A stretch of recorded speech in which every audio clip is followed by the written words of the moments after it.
Great, wonderful. So, Hare Krishna, everyone. Welcome back to the Bhagavad Gita. Not Bhagavad Gita, although it shows Bhagavad Gita. We are already into Bhagavatam. I need to change this. Okay, so we have been discussing Srimad Bhagavatam, first canto, and so far we have discussed some very interesting things uh, in the Bhagavatam first canto. So, let us also continue from where we have left last time. So, we will begin with the pranam mantras. So I request all of you to kindly join your palms and chant along with me the pranam mantras. It will all be displayed on the screen. So all of you please join your palms and chant along with me.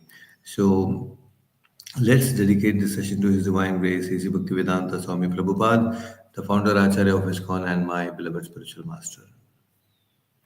नमो ॐ विष्णुपादाय कृष्णप्रेष्ठाय भूतले श्रीमते भक्तिवेदान्त स्वामिन्निति नामिने नमस्ते सारस्वते देवे गौरवाणी प्रचारिणे निर्विशेष शून्यवादी पाश्चात्यदेशतारिणे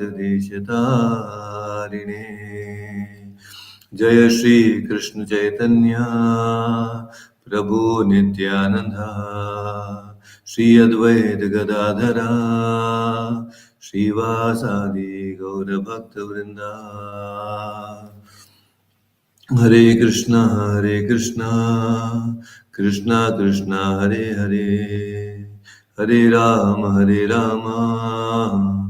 राम राम हरे हरे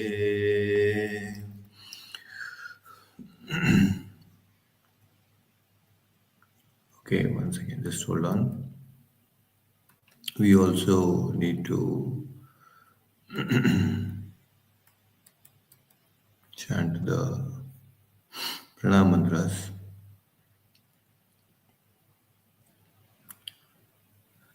नारायणं नमस्कृत्य ॐ नमो भगवते वासुदेवाय ॐ नमो भगवते वासुदेवाय ॐ नमो भगवते वासुदेवाय नारायणं नमस्कृत्य नरं चैव नरोत्तमं देवीं सरस्वतीं व्यासं ततो जयमुदीरयेत् नष्टप्रायेषु भद्रेषु नित्यं भागवत सेवया भगवतिरुत्तमश्लोके भक्तिर्भवति नैष्टिकी ओम ज्ञानतिमिरन्दस्य ज्ञानञ्जनशलाकया चक्षुरुन्मिलितमेन तस्मै श्रीगुरुवे नमः. Hare Krishna. So we have Dishna joining us on YouTube. We also have Rupa Mataji joining us on YouTube. Thank you so much for joining. Okay, so we have this discussion. We also have Bhavesh joining us on YouTube. Thank you so much for joining, all of you. So we have been discussing Canto 1 and we had completed until chapter number 12. So today is very interesting. And anyone remembers what is the title for today? The title of the session today? Anyone remembers? You know, we had this very beautiful title, The Courage to Quit. See, each one of us, we all lead a life and lead a life with happiness, distress, all these different things goes on. There are so many events that take place in our life, isn't it? Some are happy moments, some are sorrow moments. You know, we all go through different phases in our life. And here, in specifically this three chapters, 13th, 14th, and 15th chapter of the first canto of Srimad Bhagavatam, this is a very instructive teaching of the Srimad Bhagavatam to all of us. And especially these three chapters are teaching us the ability to quit. Now, we need to have that courage to quit something that we are so attached to. So in the 13th chapter, it is talking about how Dhritarashtra left the home along with Gandhari. In the 14th chapter, it talks about how Krishna left this world. Even Krishna left this world and he had to go to the spiritual world. And then in the 15th chapter, it talks about the Pandavas leaving Hastinapura, the kingdom, and then going to the forest. See, this is the culture in the Sanatan Dharma, that at a certain age, with certain realization, a person leaves home. Not that all the time we are stuck, we are always at home. And so many people these days, they have this fear when they become old, that what will happen to me? That because who will take care of me? Right? So that fear is there. But for a devotee, they voluntarily take up this challenge. They take up this challenge of being alone. Now many people in this world, they suffer from loneliness. Why? Because all their life they have been talking to someone, they have been sharing all their emotions, they have been sharing their feelings to someone, right? So we all have someone with us all throughout our life, and sometime in our life we have no one, and that's when people start feeling lonely. And that's one big problem, especially in the Western world, because you don't have much people to talk. People feel lonely, especially the old people. There's no one to talk to them. So there is loneliness. Now, that is why the scriptures, they talk about, why do you feel lonely? Instead, if you have the right mindset, then that same loneliness can be turned into solitude. Solitude it was. This solitude means you reflect upon yourself. You're actually getting time for yourself. Otherwise, there are so many people constantly trying to grab your valuable time. They want your time, and all your younger days, you have been giving time, and you have been sometimes taken your time is taken away by somebody. So your time is always at a stake. But when you have time for yourself, that is called solitude, to reflect upon the deeper meanings of life, this has to be utilized. So this is the stage when we reach that there is no one around you, then that's a good time actually for you to reflect upon and connect yourself with Prabhupada and Krishna in a much more deeper way. Okay, so this section or these three chapters, actually they teach us about the concept of giving up. Very, very important. The courage to quit. So we also have Hina Mataji joining us. Thank you so much, Hina Mataji joining, and also we have others joining us on YouTube. Thank you so much for joining, all of you. So we are going to discuss very interesting today. All of you just stay tuned, because there are so many important things that we are going to discuss today. Especially, we all are getting prepared. This is a preparation for our life. Okay, so now, quitting, the concept of quitting is very vast. For some, it really depends on the situation and how a person perceives quitting. For some people, it means reprioritizing, to quit something which is not working and to take up something new. For example, there is a business that is not working, and they take up a new business because, okay, all these years I've been doing something which is very constant, and there is monotony there, so let me take up something new. So quitting something to gain something new. So for some people it is about reprioritizing. For some people, quitting means to focus more on their spiritual life. For example, some people, oh, all this life I've been doing so much, now let me read the scriptures, attend the proper artis every day, on time. So all these different things are there. So they reprioritize. Let me learn new stuff. So they focus more on the spiritual life. So quitting something which was material before, now focusing on something more valuable. That also means quitting. Now, also, quitting means letting go of our opinions. We hold on to our opinions so strongly. We are so attached to our opinions sometimes. So, we need to learn how to quit all those things also. So, there are many things that we are attached to, and slowly, gradually, one by one, we need to give up all these different things. And in this section, we are going to understand how do we achieve this, and very important things, a very great lesson for all of us. If you really want to be at peace, then you should learn how to quit before something is taken away forcibly from you and you become distressed, right? So we need to be prepared. And some devotees, they have desires to quit because all this life, they have been working for some company, they want to do seva in the temple, but they're not able to do. At one point, you feel, okay, I need to give up all these things. Practically, according to Sanatan Dharma, 50 years means retirement. 50 years means you get rid of all the worldly responsibilities, hand over everything to the next generation, and move forward in your spiritual life. 50 years is the end. Later on, it's just about focusing on yourself. You should dive deeper into yourself. The most important thing it is. 50 years is a cutoff thing. That's why sannyasa at the age of 50 and then leave. Now, sannyasa doesn't mean that you have to wear only saffron robes and no. At home also you can be having this attitude of sannyasa. So quitting doesn't mean necessarily that you go to the forest or Himalayas. It means that how well you are able to connect with Krishna and Prabhupada by giving up all the material desires. Right? So most of the people at 50 they should actually retire. As per Bhaktivinoda Thakur says that 50 years is a cutoff. And he was so wonderful. Bhaktivinoda Thakur, he left everything and then he was fully focused. He was a magistrate. He was such a big position he was, Bhaktivinoda Thakur. But he left everything. So we should learn how to quit.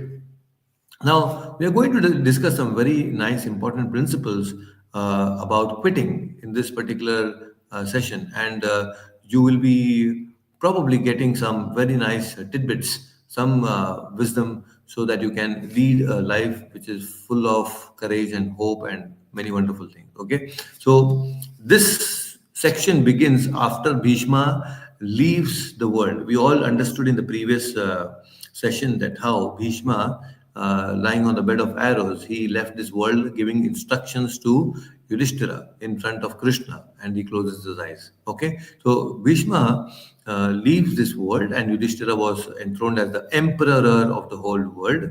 And when all this was going on, when Yudhishthira was there and then Krishna also left to Dwarka, that is when Vidura, who is actually the younger brother of Dhritarashtra, huh? He happened to come back from his yatra. Now, Vidura did not participate in the Kurukshetra war. He didn't want to. It was his decision that no, I don't want to fight this.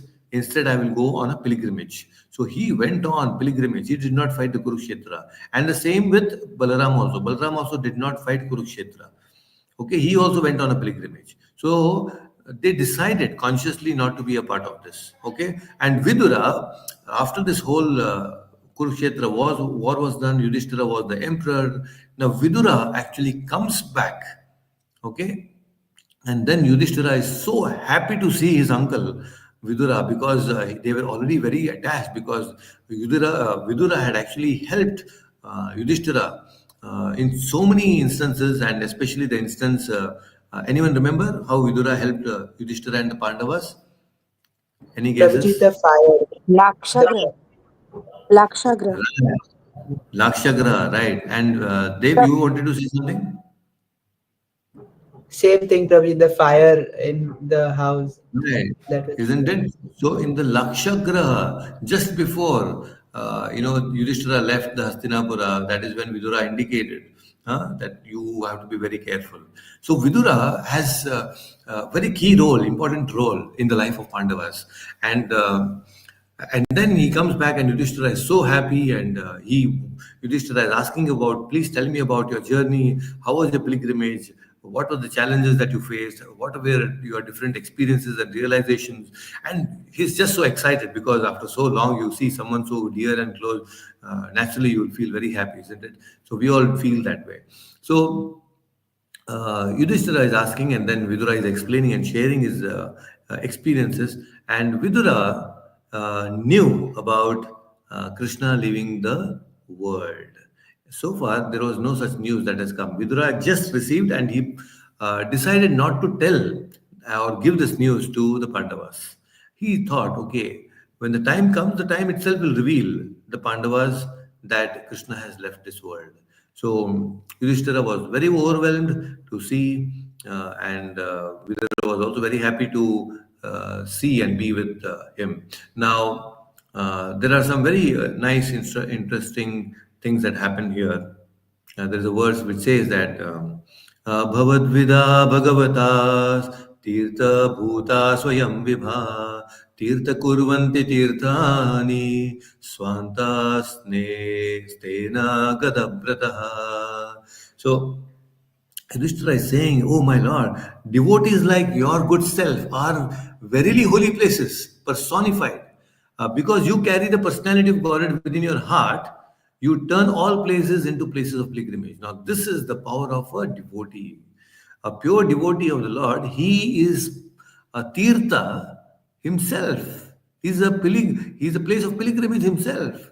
Wherever they go, they make that place a pilgrimage place. Right? So that is the effect of a devotee. That is what Prabhupada was. Prabhupada went to the Western world. You know, people were so nonsensical there, but then Prabhupada made so many temples there, right? Because he is carrying Vrindavan. Wherever Prabhupada went, he gave Vrindavan to them. Because he is Tirtha Kurvanti Tirthani. He himself is a Tirtha. Prabhupada himself, anybody who came in contact with Prabhupada, they were transformed, right? And that's why today we have dham-like effect in practically every major cities in the world, right? So Tirtha Kurvanti Tirthani.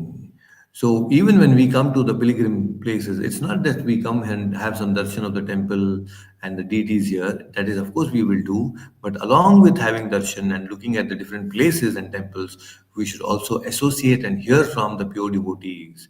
That is the perfection of coming to the dham or any tirthasthala. Okay, so he was actually a walking tirtha. Vidura, wherever he went, great devotee. And of course, he is the personification of Yamaraja, we all know. Yamaraja also is a very great devotee of the Lord. And we all in our life, when we come across some problems or when we come across certain phase in life where we need to take some very important decisions, and that's when we need people like Vidura who can give us consultation. We need to consult people like Vidura for guidance in our life. And each one of us, we need to have at least one person who can actually help us in some tough situations in life. Otherwise, we will not be able to understand what is right and what is wrong. If we don't have the right person to guide us, we will be confused most of the time. So we need to have someone who is a little more elevated uh, to see your situation more objectively and guide you properly. Okay, so there was a king, and this king was very fond of scholars, and he encouraged scholars to give different things, talk on different philosophies, and he would also talk on a lot of spiritual topics.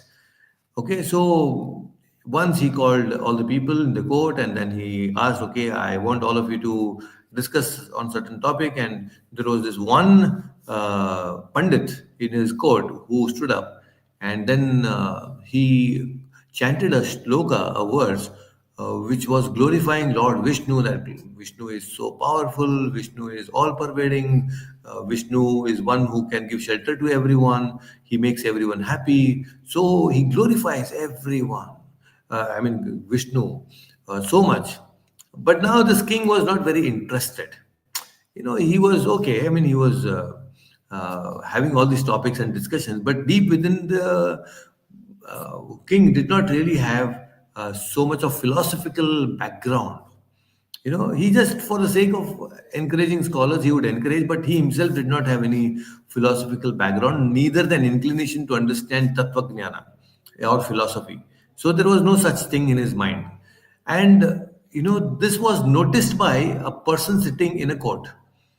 There was one person who was observing the king, and just by some facial expressions, we can actually guess what a person is thinking. Right? Sometimes when you hear something and there is a little disgust on your face, and people can understand, some people can make out by your facial expression what exactly you are thinking. So this person actually noticed that little disinterest when this Pandit was chanting this verse. And so this person in the court who saw this Next day, he comes again to the court, and the discussion was anyway happening. And he stands up and then tells the king, "Oh, king, yesterday that Pandit he chanted that verse glorifying Vishnu. Actually, that verse does not glorify Vishnu. It glorifies something else. I can give you better explanation than him." So the king said, "Oh, wow, wonderful, very nice. If you can prove him wrong, then I will give you a big reward." So, he was very excited now. So this person said that this verse, which he chanted yesterday, which referred to the Vishnu, is actually not referring to Vishnu, but it refers to money. There is a white coin. He refers to white. It refers to a white coin and not Vishnu. Now, how is it? And he gives explanation, his own explanation. See, the white coin is all pervading. Money is all pervading. And it is this white coin which solves the problems of everyone. If you have it, it will solve you. It will come into use and you can get rid of any problem in your life. And this white coin never stays in one place. It is constantly moving around the world. And this is the white coin which makes everybody very happy. So now the king was so amazed, he was so happy. And he said that amazing, from now you are appointed as a Pandit in my court. You will be given everything. And then he gave him rewards and gold and so many things. Could separate quarters for him. And this Pandit who actually spoke this verse yesterday, he was thinking, my God, what is this? So, and then this new Pandit now was enjoying the aristocracy of the kingdom, within the palace, and everything was going on very nice for him. So, this first Pandit thought that, okay, I need to do something. I need to teach this king something very important. So, what happened was this Pandit who was there, the original Pandit, who had actually, chanted this verse, he came up with a plan. So he disguised himself. He changed his clothes and beard and all those things, and then he disguised himself. And then he went to the king the next morning, and then he said, "My dear king, yesterday you heard this person, chanting this verse, and he told you that this verse actually refers to the white coin. Actually, king, it does not refer to Vishnu, neither it refers to the white coin. It is neither white coin, neither the Vishnu. Actually, that verse refers to idli and chutney." Can you imagine? He says this verse is for idli and chutney. Somehow, this Pandit knew that king is so fond of idli and chutney. Now the king is already so mesmerized. His mouth is watering listening to idli chutney. Okay? No, the idli is white, So he says this, he gives his own explanation that how idli is all pervading in the mouth. When you put it in the mouth all across, it makes everyone happy. It is constantly moving from one place to another place. He gives his own explanation of idli and chutney, and the king now says, "Wow, wow, wow, amazing, this is amazing, very wonderful. Now I will throw out that person, and you are newly appointed. You are the next Pandit. I will throw both of them out of my court." And then this original Pandit, he takes off all his clothes, his beard and everything, and tells, "My dear king, please listen. I'm the same person disguised, okay? Now," he says, "if anyone comes and tells you anything and gives his own understanding and opinion, will you simply listen? And just according to that opinion, you will just reward him or punish him? This is not right. You also need to reflect upon yourself. You need to understand what is it. And then you will be able to come to certain conclusions. Just imagine you want to buy gold and then you go to a hardware shop. And then ask him gold. The hardware person will understand, okay, this person has no clue what is gold. And then he will give you something that looks like gold and takes the value of gold, as much money he will charge you as gold, and he'll give you some piece of iron and send you. Right? People will cheat you. That's why some basic understanding is required. So similarly, in spiritual life also, if you want to progress spiritually, You might be listening to so many people. So somebody is telling Bhagwan is this, Bhagwan is that, I am Bhagwan, and so you are Bhagwan, and what not. All kinds of philosophies are going on. So that is why we need to have some basic understanding. Some self-study is required. Very important. If this self-study is not there, then people can cheat us. Very, very difficult. So it is very important that we read the scriptures oneself. The king realized, oh yes, this is my mistake. I need to actually reflect upon all these important things. So that's why having knowledge from the right source is very important. We might get knowledge. These days, YouTube is there, Chat GPT is there. I don't know, so many things are there today. Because of internet, we can have so many resources available in terms of knowledge. Gaining knowledge, knowledge is available everywhere.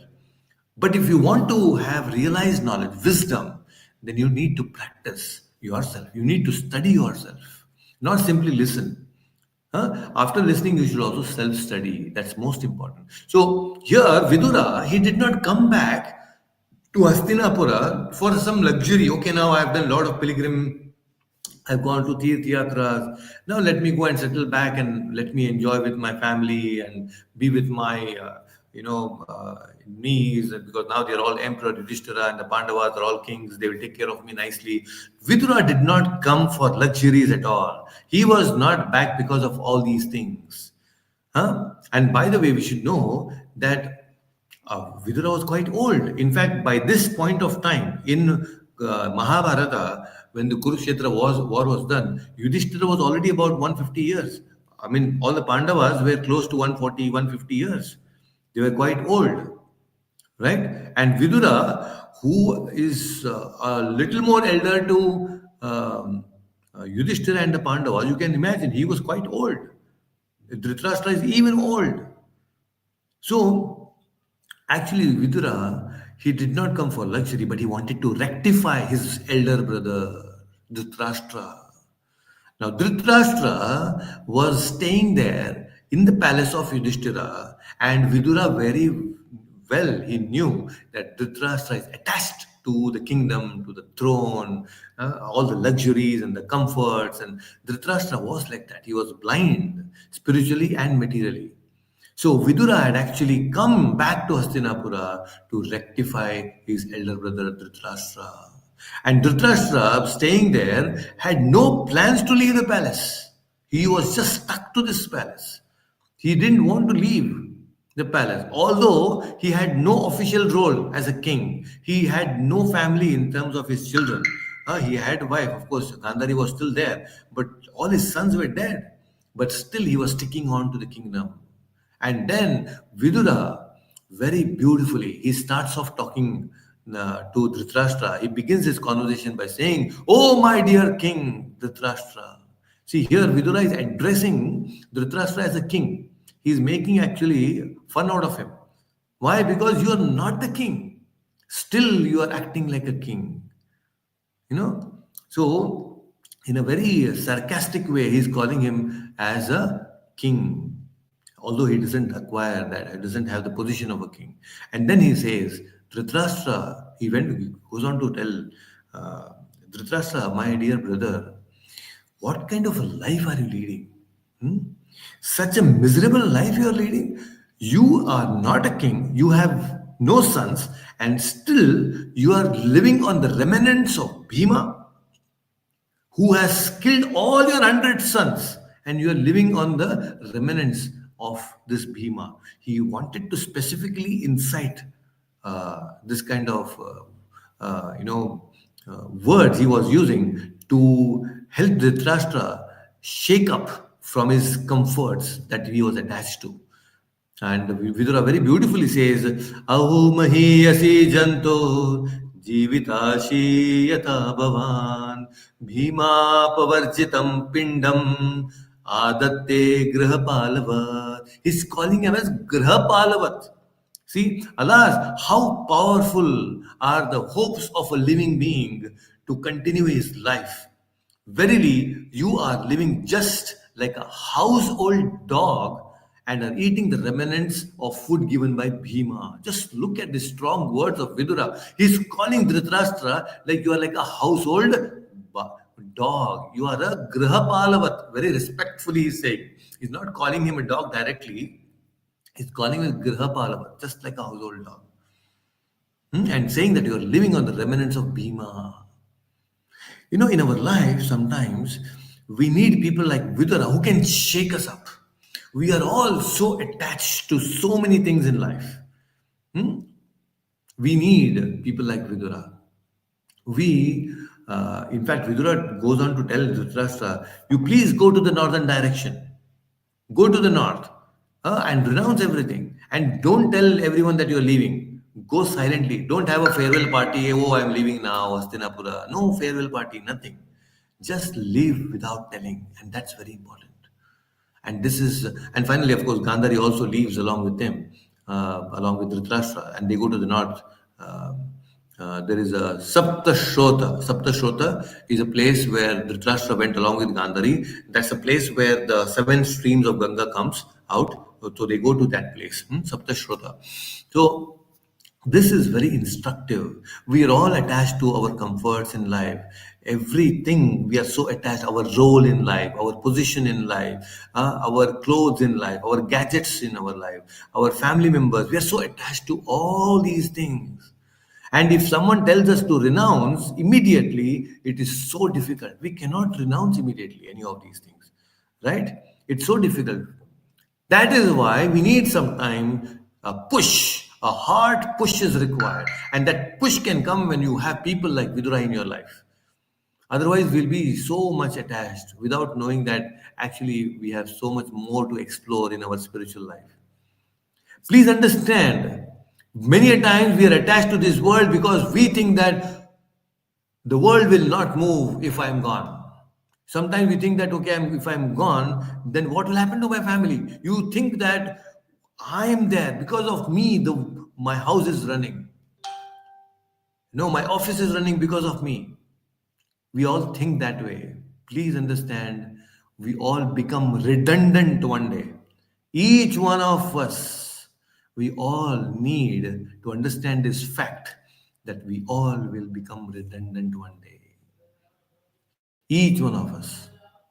We don't have to stick on to our roles and positions all our life. See Hanuman in Ramayana. Hanuman was so powerful, extremely powerful. Still, when it comes to Mahabharata, Hanuman was still there.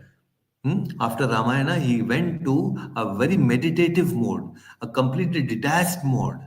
And then he was living in the Himalayas in a solitude. And in Mahabharata, although he was there in Kurukshetra, he did not participate. He encouraged everyone else. You play the war, the game of war. I'll just give the commentary. He was just there on the Kapidwaja and he was just roaring there. That's it. So we all need to understand. Look at Jambavan. Jambavan in Ramayana. At one point of time, Jambavan, he went around the globe, around the universe 21 times. Jambavan, can you imagine what powerful personality he was?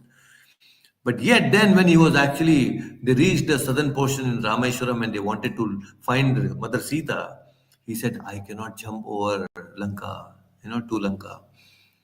He encouraged Hanuman, you jump.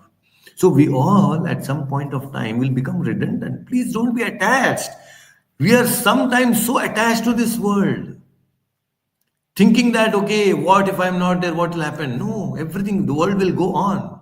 So many big kings have come and gone. The world is still going on, right? So everything will go on. We should be very, very careful. So if we are not attached, it becomes easy. If we are attached, then it's a problem.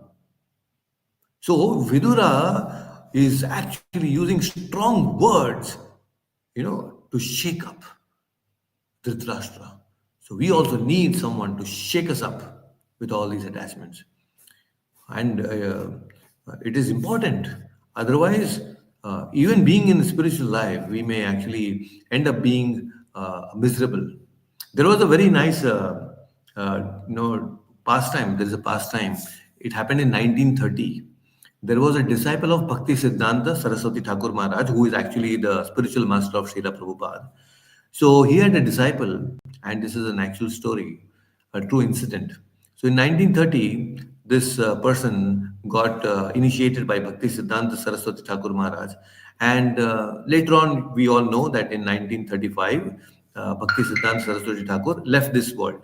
And this person also, the disciple, he also, after Bhakti Siddhanta Saraswati Thakur left, he gradually, left the association of devotees. He left chanting. He left all his spiritual life, and somehow he got into bad association, and he got into all the bad activities, and he became a completely notorious person. I mean, he did a lot of wrong things. Now, that was his condition. And then later, when he was little older, he actually died. And then everybody in his family, they picked him up, and then all the rituals were all getting ready. His dead body is lying there. And then his relatives were carrying his dead body. They went to the cremation ground, and all of a sudden, this person who was actually dead, he wakes up shouting, Prabhupada, Prabhupada, Prabhupada. And everyone is like, scared, because all of a sudden a dead body waking up and then shouting, you can imagine what will happen, right? So they thought, okay, this is a ghost. Some ghost has come into this. And then later, they all got pacified, and then they pacify him also. Please tell what happened. Why are you shouting like this? Prabhupada, Prabhupada. And this person he says that, I actually, after my death, when I died, I actually died. I was taken by the Yamadutas. There were two horrible looking, black, red eyes, long hairs. They took me, these Yamadutas, dragged me with the Yamapasha. They bound me, and they took me to the Yamaraja and Yamaloka. And on the way, they took me to a pond which was filled with all filthy things like pus and blood and mucus and all of that. I was dragged through that pond, and they took me to the Yamaraja. And then, before Yamaraja, it was all announced that I have done so many wrong things. And then Yamaraja asked me, have you done any good thing in your life? And then this person somehow, by the grace of the Lord, he remembered that I have done one good thing. That is that I have taken initiation, I have taken Diksha from Bhakti Siddhanta Saraswati Thakur Maharaj. And Yamaraja was stunned. Oh, you are the disciple of Bhakti Siddhanta Saraswati. And right then, he looks at Bhakti Siddhanta Saraswati is there in Yamaloka. And this disciple falls at feet and says that, please forgive me. Bhakti Siddhanta Saraswati Thakur is very angry. How dare you? I made you my Shishya, I made you my disciple, and you did not follow my instructions. You forgot everything that I gave you. He said, I am giving you one last chance. I am giving you another chance. Go back and do your sadhana properly. This was told by Bhakti Siddhanta Saraswati Thakur Maharaj to this person. And then when he got this instruction, he woke up. Being a dead body, he woke up and says, Prabhupada, Prabhupada, Prabhupada. And the next 8 years, he lived a life completely dedicated to chanting and spiritual life. And then he went back to home, back to God. So, we all sometimes should understand it is not easy. Okay? We all need someone to chastise us. Because we are all, at some point, or especially after 25 years, when we have formally come out of the education system, we stop learning. We are no more students. We think that we all know everything now. And we somehow, our learning curve completely drops down. And we don't learn after that. So that's very unfortunate. Many times, people become old, Vayovriddha, but they don't become Jnanavriddha. That's the problem.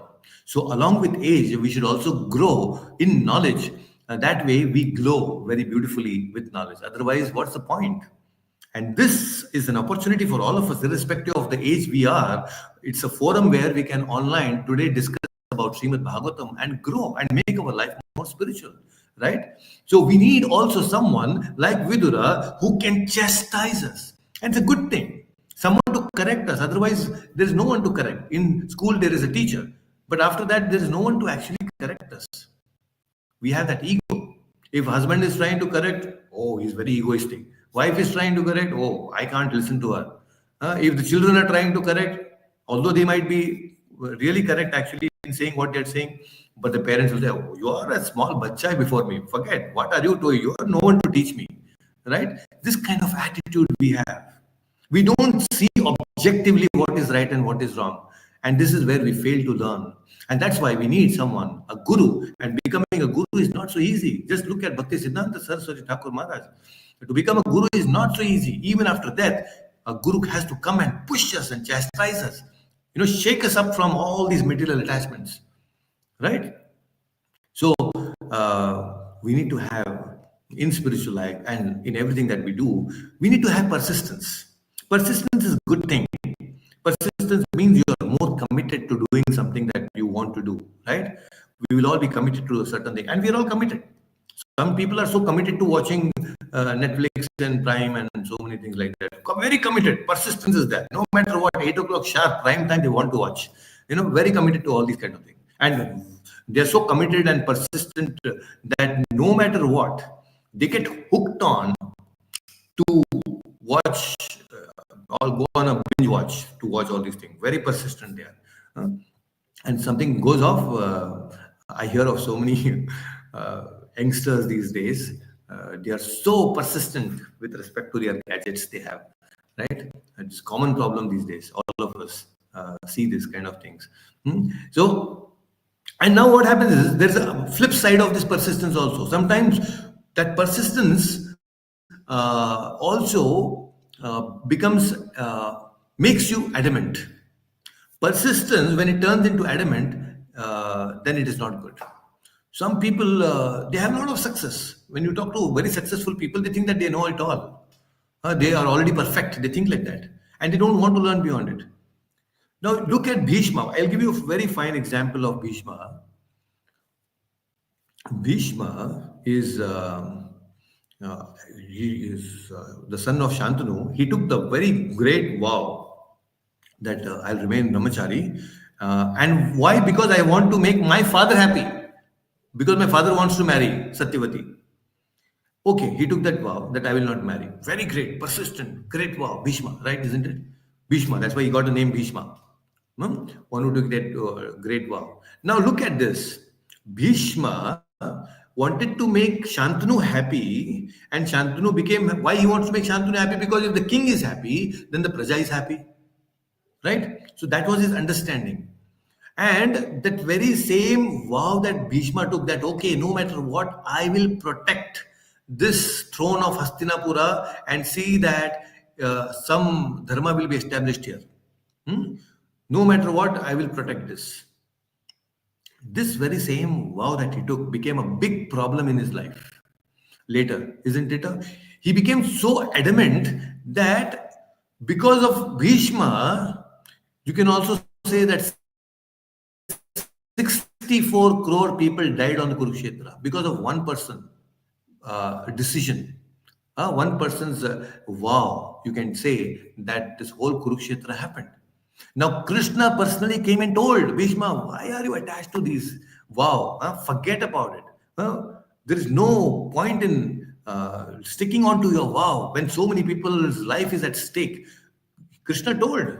Sometimes that's why dharma is not simply what I like. Dharma is what Krishna wants. This is what we need to understand. But Bhishma, he was so adamant. And then finally, what happened? Everyone came to Kurukshetra and then they died. So we lose our objectivity with adamancy. So with that persistence, some people, not some people, each one of us, we have one thing in our life that we don't want to give up. Isn't it? There's one thing that we don't want to give up. Can you give some example? Lakshmi Mataji, anything that you have, one thing in your life that you don't want to give up. Dev, Hina Mataji, one thing in your life that you don't want to give up. Dishna, Vijay Lakshmi ji, that's one thing that in your life which you don't want to give up. You can give in comments. Bhavesh, Rupa Mataji, please feel free to say. One thing that you're so attached, no matter what, you don't want to give up. Each one of us, we all have certain things. One thing, no matter what, I am a sugar patient, but I'll continue eating sugar. Maybe I'm like that. So I don't have sugar, by the way, by God's grace, but I'm just saying that I may become adamant. Oh, no matter what, I will eat, no matter what. Anybody, each one of you, anything that you want to share? Prabhuji, one thing I Yes. can think of because you said now that sweets. Okay, you are also. What is that? Sweets, I mean. Because even you are like that. Okay, fantastic. So we have a same pinch. Okay, Yes. we are adamant on sweets. Okay, what else? Anybody else? You can mention in the comment section those who are on YouTube. And Hina Mataji, is there something that you want to share? Very adamant about something. We are sometimes, people are like smoking, they're so adamant. They don't want to give up. They're so attached to that specific thing. No matter what, they, even in the flight, when the notices are there, you cannot smoke, they want to go and smoke. No smoking zone, also they want to go and smoke. Drinking, also same thing. People want to smoke and drink. This is just a very uh, simple example I'm giving. But we are so much adamant sometimes when somebody uh, corrects us. We are holding on to certain opinions, our own judgments about the world, about a certain situation. We are so attached to it. We are very adamant sometimes, right? So each one of us, we will have this kind of Vijayalakshmi Mataji, you were saying food cravings, right? Watching Tarak Mehta ka Ulta Chashma. Dishna is saying that's so adamant. No matter what happens, mother calls there for helping in the kitchen, but then no, whatever it is, I'm just going to watch Tarak Mehta. People are like that, and food cravings, right? So each one of us, we all have, and Lakshmi Mother is saying love. We are adamant. And this is a very positive thing. Uh, the feeling of love, being adamant, no matter how much people will give me distress, how much people may say wrong things about me, they may criticize me, but still I will love them. So you can be adamant that way also, in a positive way, and that's good. Wonderful. So you see, each one of us, we have a certain inclination, and based on that, we are adamant. But our persistence should not become so adamant that we cause trouble to others. Okay, we should be careful about it. Now, Yudhishthira, gradually, as days passed by, years passed by, everything was moving very smoothly. Yudhishthira's kingdom, amazing rule. They say even today, either Ramaraja, like Ramaraja, Yudhishthira's rule also was like that. Perfectly, everything was happening on time. The seasons were changing on time. It will rain only in the night. The earth was producing enough food grains, jewels. Everything was so amazing. But later on, as years, the Kali, because Krishna had left, right? So the progress of Kali Yuga began. And because Kali started progressing, Yudhishthira was actually anxiety.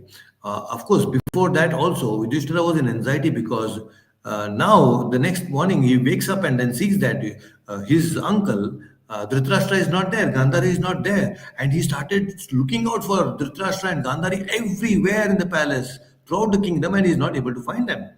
And he was in anxiety and started feeling guilty that, oh, I could not take care of my uncle properly. That guilt feeling started creeping in Yudhishthira's heart. He felt that, okay, there's something wrong in me. I didn't do something right. So he's going around looking for them, and then he finally meets Sanjaya. Now, Sanjaya, who is Sanjaya? Sanjaya is the assistant of Dhritarashtra. And he thought, okay, yeah, Sanjaya must be knowing. And then Sanjaya, he looks at Yudhishthira and says that, actually, Yudhishthira, my dear king, I have been cheated. Sanjaya is saying this. Huh? Because I was so close to him. Everything that he wanted to do, he first consulted me. But now, the most important decision of his life, he did not consult, he did not tell me anything. He just left me. And Sanjay is feeling sad that, okay, I have been cheated. And each one of us in our life, we will feel cheated sometime. We will feel that, okay, I was there with this person all my time and then he's not there. Today, the most important thing he did not share with me. Huh? So we all will feel cheated sometime. And by the way, the Dhritarashtra left. Huh? Gandhari also left, not informing anyone, not telling anyone, because some things in life are just between you and the Paramatma, and it should be like that. Some things are not to be told to anyone. See, we may have family, we may have all our relatives and friends and everybody, but there is a journey uh, which is after your life, after your death, which only you have to walk. Nobody can follow you. Nobody will come. There might be anyone so close, so loving, but there is someone who all these people will never come. But there's only one person who can follow, and that's Paramatma. So that's why there are some things which should be only between you and the Paramatma. You don't have to consult anyone. Oh, should I go to the forest or not? Should I chant or not? No, it's between you and the Paramatma, between you and the Lord. So you don't have to consult anyone for that.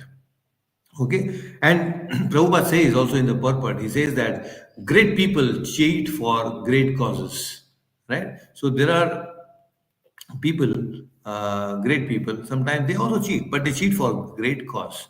So here Dhritarashtra has left everything, and Narada Muni at this point of time, because Yudhishthira is very morose, Narada Muni intervenes now. And Narada Muni intervenes, and then he's trying to pacify Yudhishthira. And he's telling Yudhishthira that, oh Yudhishthira, we are all under the jaws of a serpent, and that's a fact. The serpent of time is constantly hovering on us. Anytime the serpent can eat us up. So Narada Muni is telling this to Yudhishthira, and then he's saying that wise people like Narada Muni actually, they have two roles to play. Sometimes wise people they shake up because we are attached, and then because of that attachment, when somebody goes away, and there are so many people who are attached to this person, they become very morose, they become very disappointed. And the wise people, they come and pacify them. So wise people have two roles: one, to shake us up, especially those who are attached, and also to pacify those people who are now disturbed because somebody has left them. So this is a role that we need to play. I mean, all wise people should play. Is that in our life we need both these people. Sometimes when somebody is disappointed, you have to go and pacify them. It's important. And as a preacher in Krishna consciousness, it's not that you give a blanket statement, a common statement, a similar instruction to everyone. No, each one of us, we are individuals and we need individual guidance. We all have a certain level of understanding of spiritual life, and at that level only we can give that instruction. Beyond that, we cannot give. That's why they say that different strokes for different folks.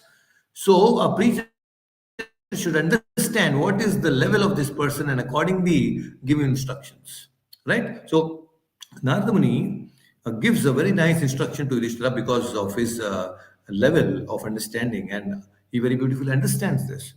And at this point of time, Narada is also telling about how we can attain a greater realization of God by giving his own example. There is a very beautiful story of Narada. Narada, after once he was walking towards Himalaya, and there were beautiful gardens and a lot of nice flowers and all these rivers and rivulets and very beautiful scenic place it was. So he's going across this place in the Himalayas, and he looks at a very beautiful lady. And then Narada Muni, when he goes a little closer, this lady looks at him and immediately stands up and then very respectfully says, "Oh, Narada, how are you?" And Narada Muni is like, "Oh, you know me already. How did you know that I'm Narada?" And then this lady, she starts yawning, and she yawns 3 times. And every time she yawns, there is a personality coming out of her mouth.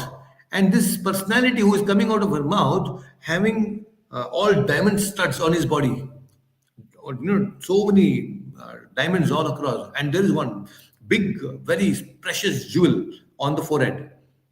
So 3 times she yawned, and 3 times 3 personalities come with all different jewels on their forehead. and there is a very powerful, amazing jewel on their forehead. And Narada Muni is wonderstruck. Oh, so amazing it is. My dear mother, please tell me, who are you?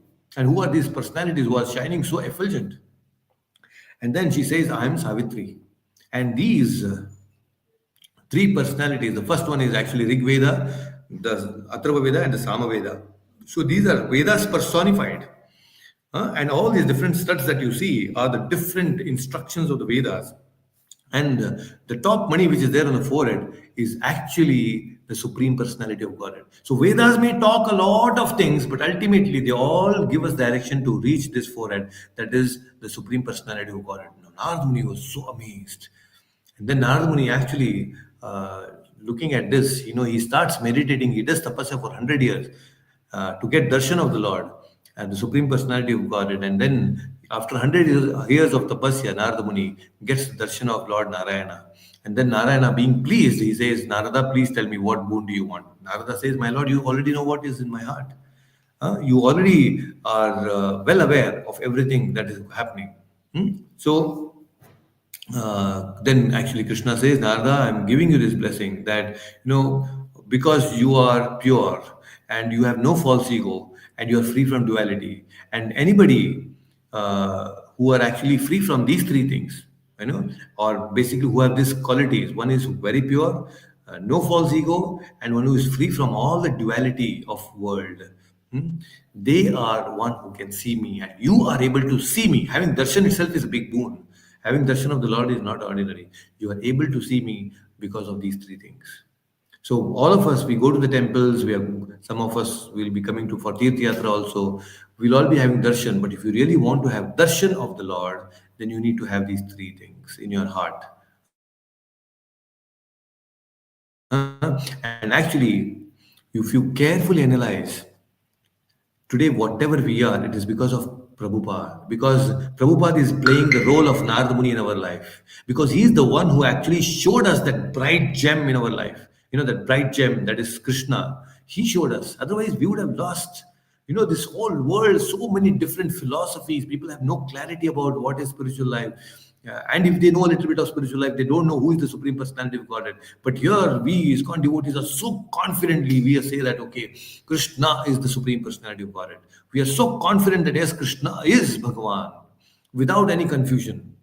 Why? We are so confident because of Prabhupada. He has taught us.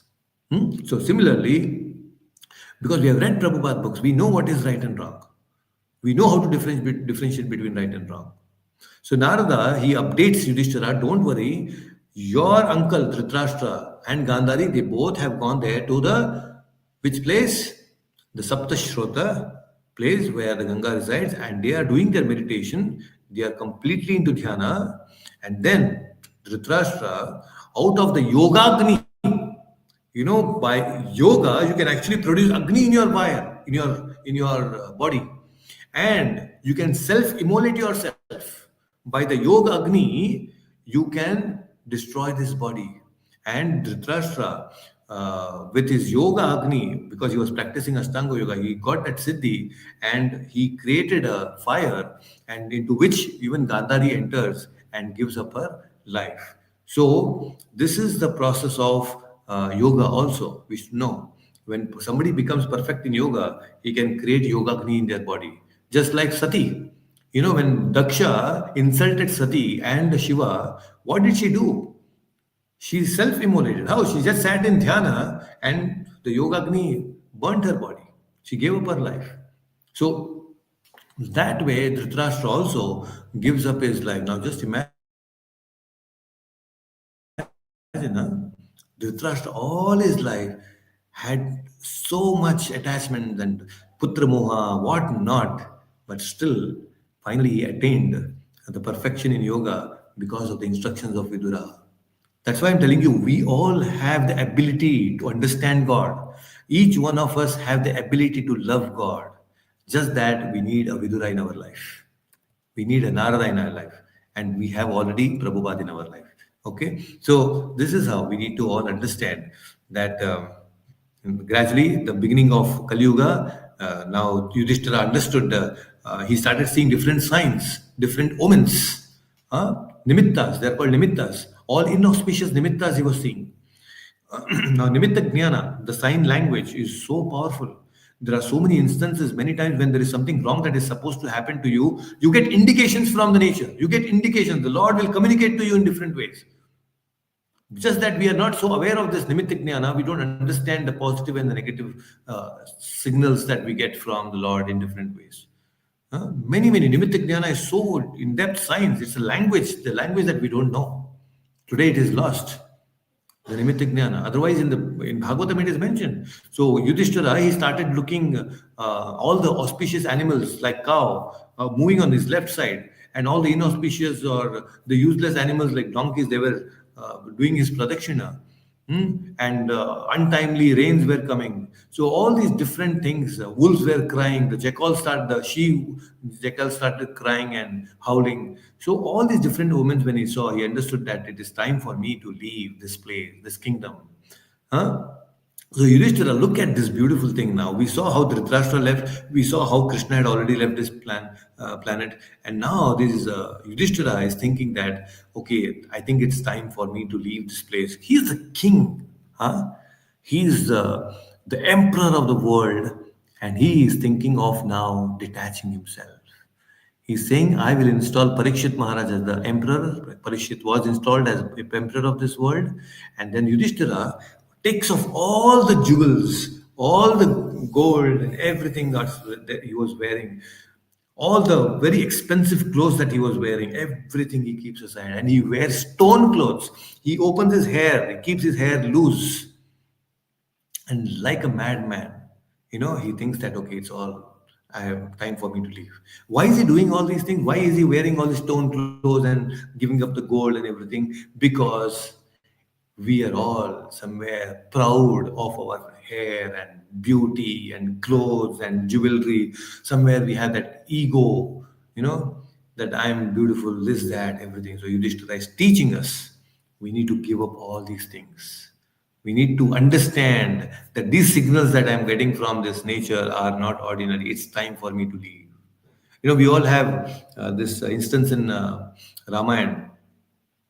So in Ramayana, there is who is this Ramayana? We have Vali. Huh? Vali, Sugriv, both are brothers. And now, suddenly, Sugriv becomes very powerful and he challenges. He challenges Vali, come, let's fight. At that moment, Tara, she immediately tells Vali, who is the wife of Vali, she says that if Sugriv, who is actually weak, is coming and challenging you, it's a signal that it is not his power, there is some power behind him, and that's why he's coming and challenging you. And Vali is like so self confident, he is overconfident. He says, whatever it is, I don't care, I will just.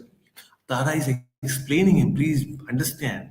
There is something that is wrong here. Sugriv actually is not powerful, but there is something wrong here. He's challenging you. That means there is some power behind him. Wali says, Wali had this boon, right? If somebody is more powerful, half of his strength comes to Wali. So Wali was very confident about all these things. So he neglected, and ultimately what happened? Because he neglected the signals, indications which Tara had seen, Wali had to fall. Right? So we should understand in our life, if we don't read the signals that the nature is communicating to us, we may end up in problem. Very important. So this is the situation of Yudhishthira. Yudhishthira understood these signals and omens, and he said, for me, it is time to leave. And he gives up everything. And similarly, at the very same moment, Arjuna also comes back. He was on a trip to Dwarka, and there he understands, actually, Krishna has left. And all the Yaduvansh is destroyed. And Arjuna is coming back with the wives of Krishna, and some simple cowherd men, the bandits, they come and they kidnap all the wives of Krishna. And Arjuna, the great warrior, Maharati, he got defeated by the cowherd men. Just imagine the same Gandiva, the same Arjuna, so powerful, and he got defeated by the coward men. In fact, all these coward men were none other than Krishna himself. Krishna only wanted to come and test Arjuna and give a very nice instruction to Arjuna. And then Arjuna also at this point he realized that, he remembered Bhagavad Gita. He remembered Bhagavad Gita, the instructions that yes, no, I am not powerful. All the power that I was getting to fight in Kurukshetra was because Krishna was there. And today, when Krishna is not there, simple people could defeat me. So it is not my power. Although I have the same Gandiva, the same chariot, but I could not fight. So each one of us, please understand, we all have certain powers in life which we are given to us in our life. At certain point of time, it is called vibhuti. Certain abilities that we get in our life is called vibhutis, and you become successful, you become very powerful, people respect you. All these things, they come for a certain time, but then there is a point you need to understand, it will not be eternal, it will all go away.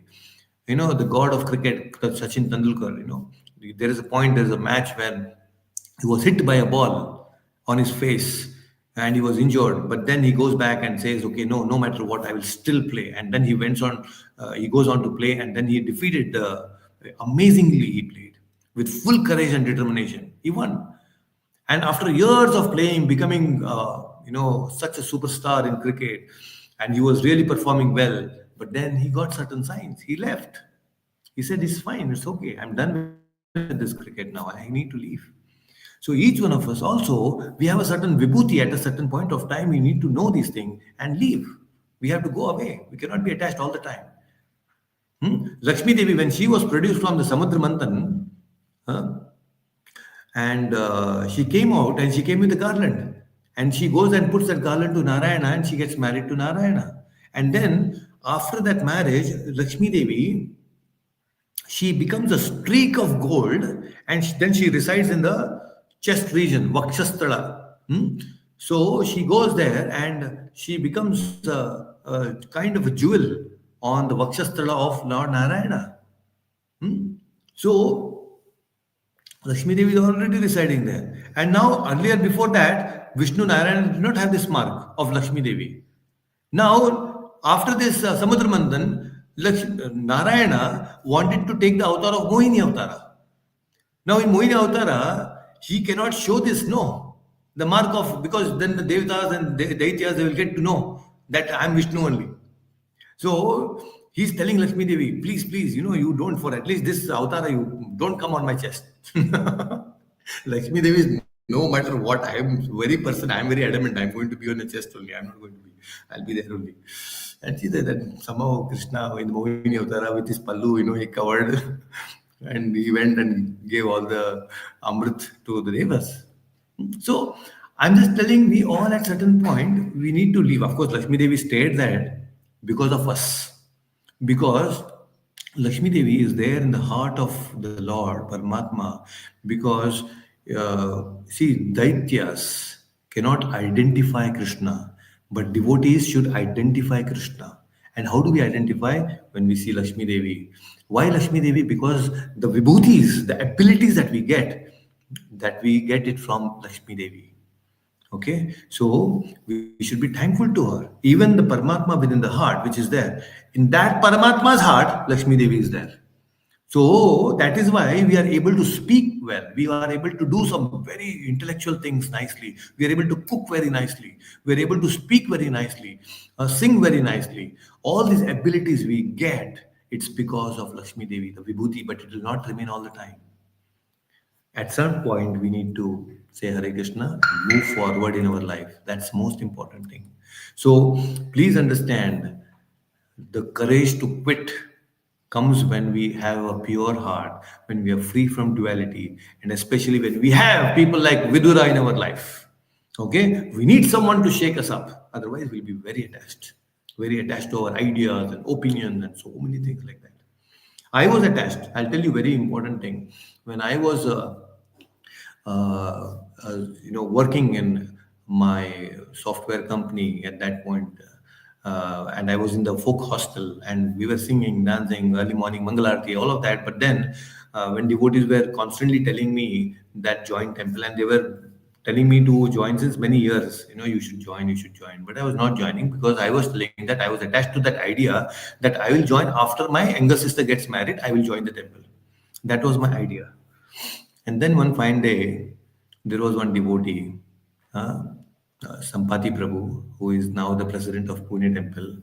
He was my folk guide, and he comes and tells me that I told him that Prabhu, I will join once my younger sister gets married. That is my plan. Then he said, Krishna says, Sarva Dharman Parityajya Mahamekam Sharanam Vraja, which means you have to give up your ideas also. You need to surrender your plans also. That struck me. I said, oh my God, no, I'm attached to my own ideas and plans.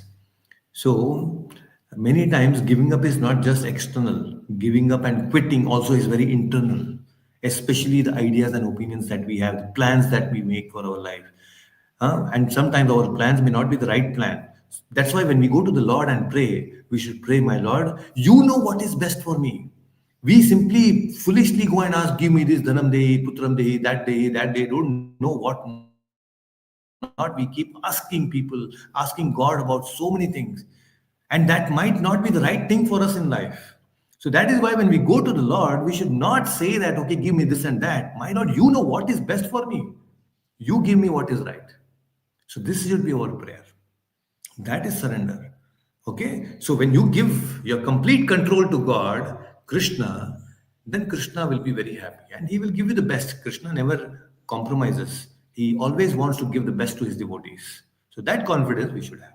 Okay? So any questions, feel free to ask. Okay, let me check. Anything on the comment section, please feel free to ask any questions. Lakshmi Mata is saying, how much ever they insult or hurt, I love and be compassionate. So that's very kind of you, and you need to be like that. I'm so happy and glad that you are there, and please continue to be so like this. It really needs courage to be compassionate sometime, and especially in this time and age when compassion is dwindling. We are lacking people who are very compassionate because more and more people are becoming aggressive, very aggressive. So we need very compassionate people in this world. So be like that. So that's very nice.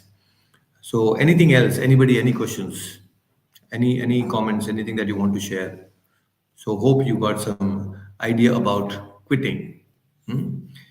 So there's a question here. How we will know we have a Vidura person in our life? Now, interesting. Okay, how do we know?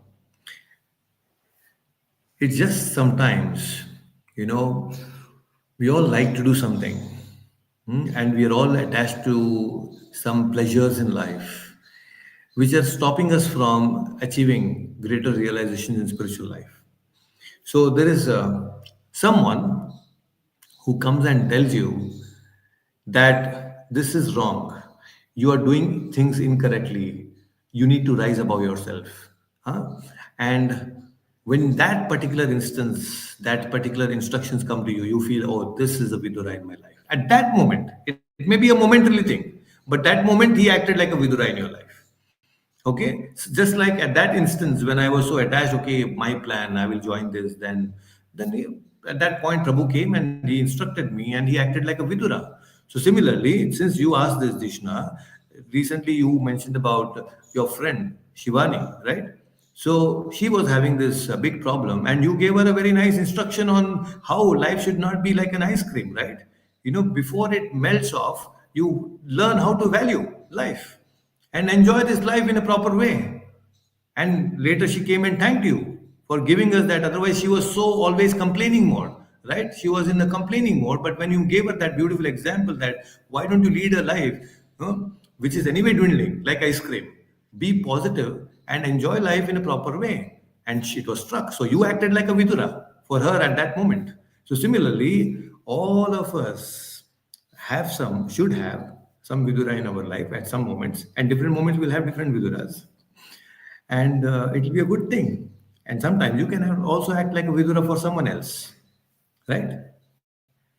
Good, very nice. Anything else? Any questions? Any more comments?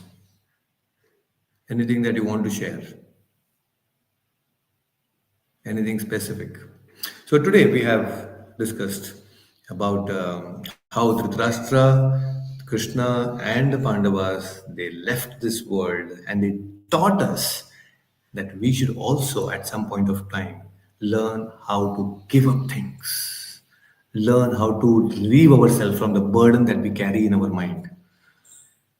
So please reduce the burden in your mind. Be free. Because when you're free from all these roles, responsibilities, designations, and this and that, you are so free. I'll tell you. You can sing nicely, you can dance nicely, you can just feel so happy when you're free from all these kind of attachments. You will be truly free, actually. Your freedom is experienced truly when you're free from all these different attachments. Okay, don't carry the burden unnecessarily. Nothing is constant, nothing is permanent here. Just be happy the way whatever comes. सुखे सुखे ठाको दुखे ठाको बोल हरि बोल हरि बोल हरि बोल. So this is how it should be. Sukhe ठाको दुखे ठाको बोल हरि बोल. Just be happy. Okay. All right, very nice. Please keep chanting, and we'll meet again next week. Take care. Hare Krishna. Thank you so much for Hare joining, all of you. Hare Krishna Mataji, Hare Krishna. All of you, please take care. Hare Krishna. Everyone who joined on YouTube, thank you so much for joining. Hare Krishna.